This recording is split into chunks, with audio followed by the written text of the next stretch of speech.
Culturally, the French Revolution provided the world with its first meaningful experience with political ideology.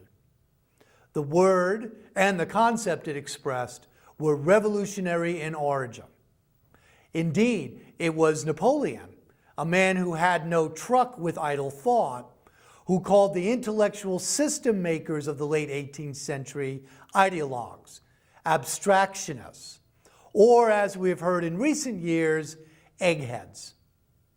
The father of the DuPont, who founded the famous American chemical company, was called an ideologue by Napoleon.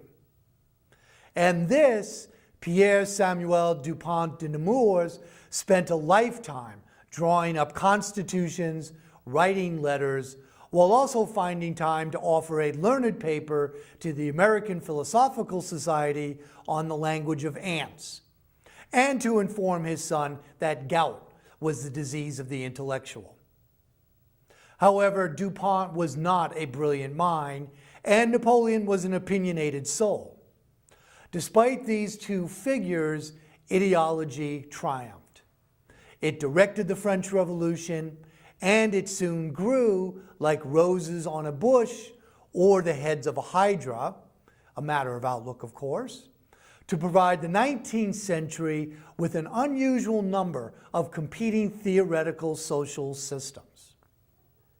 What was ideology? It was and remains a system of ideas that are usually goal-directed.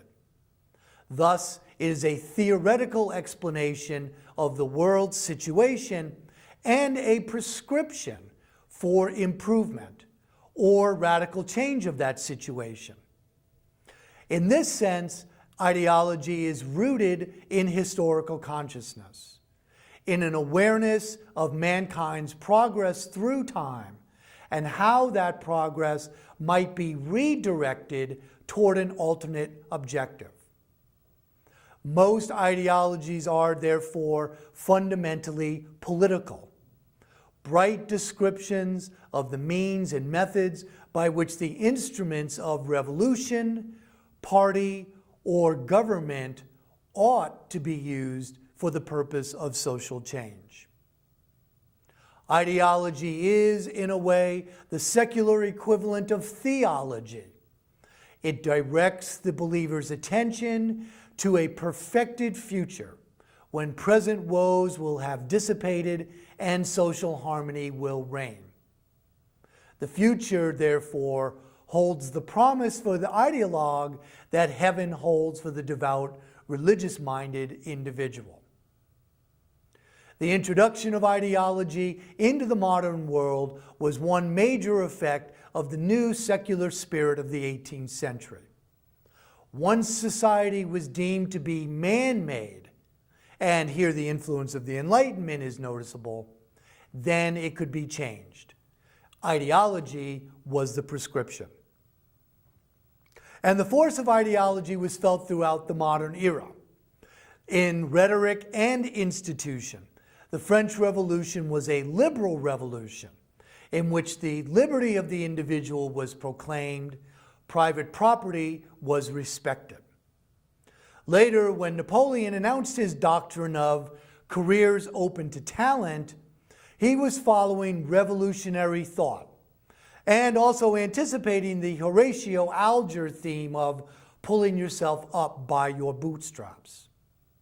In truth, the ideology of the revolution amounted to extended praise of the self-made man. The French Revolution had a quality of spontaneity, of accident, that later revolutions would not have. There was no clearly defined revolutionary party or conspiratorial group that initially plotted the revolution, and the contending factions that followed after the revolution had occurred never gained a firm grip on the nation's imagination or its institutions. It must be remembered that the French Revolution was the first major social revolution of far greater dimensions and of deeper purpose than the American Revolution that had preceded it. Only the Russian Revolution of November 1917 one that ushered in modern communism, would rival in world importance what occurred in France between 1789 and 1799. Underlying this extended dramatic development was the new belief that revolution was the most effective means to achieve political and consequently social change. Not reform from within, but overthrow from without appeared to be the new law of political physics. The 10 years of the French Revolution have since been reviewed in terms of the old historical concern with change and continuity. To the revolutionary demand for a new secular order came the conservative response that society can never be built anew.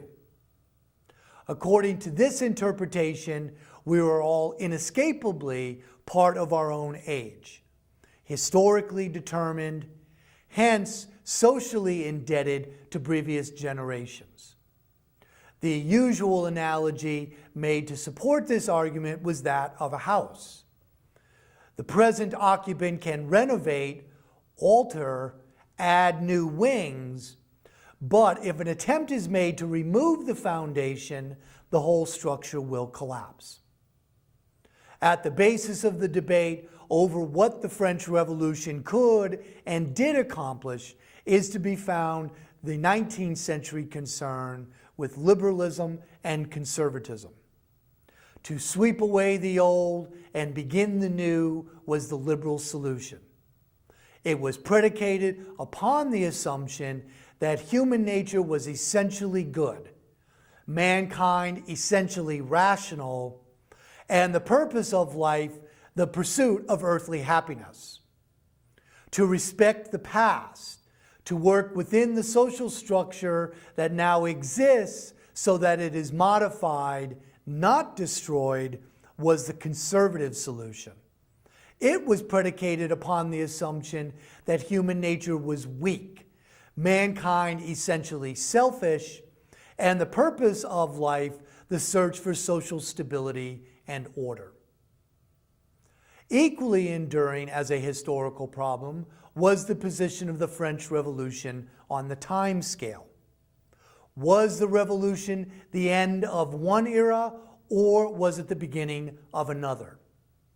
It seems to have been both. It ended a world based on tradition, on blood right, on fixed social status. In principle and by legislation, it made the individual citizen the center of a new social order. The social order should, therefore, be designed to maximize this freedom, this personal liberty. In sum, the French Revolution did many things, unleashed new forces, destroyed old ideas, offered new promises. Not the revolution itself, of course, but the people who made it.